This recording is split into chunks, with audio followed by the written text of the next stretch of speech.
Started in 2007, Bolivia has been Iran's biggest project in Latin America.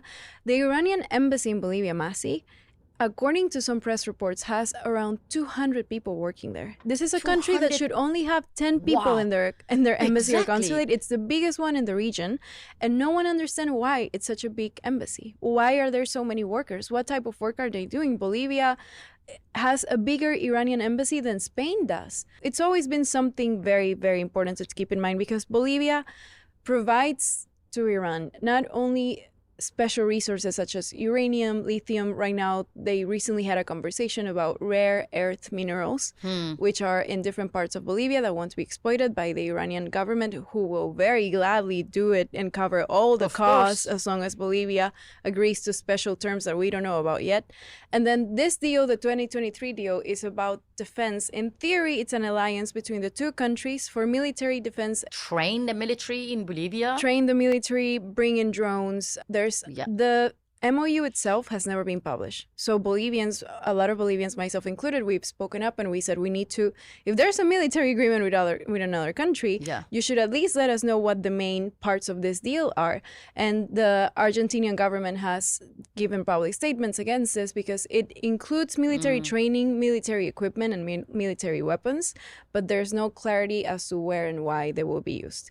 There's other type of material besides drug trafficking that are also very important in terms of what they cost in the region. And mercury is also something that is trafficked from Bolivia to every other country around us. So it's already a country with a very strong logistical and operational system for illegal materials.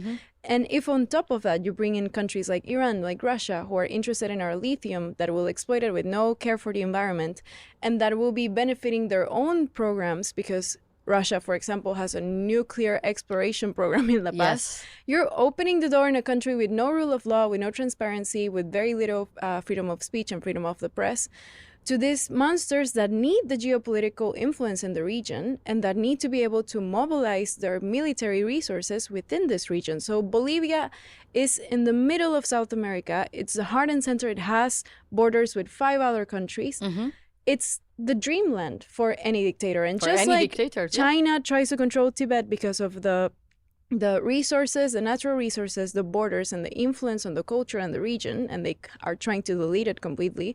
Bolivia, while the West has not paid attention to us, has been the favorite daughter of authoritarian regimes in Latin America. I am confused at why the West is really downplaying the alliance between dictatorship.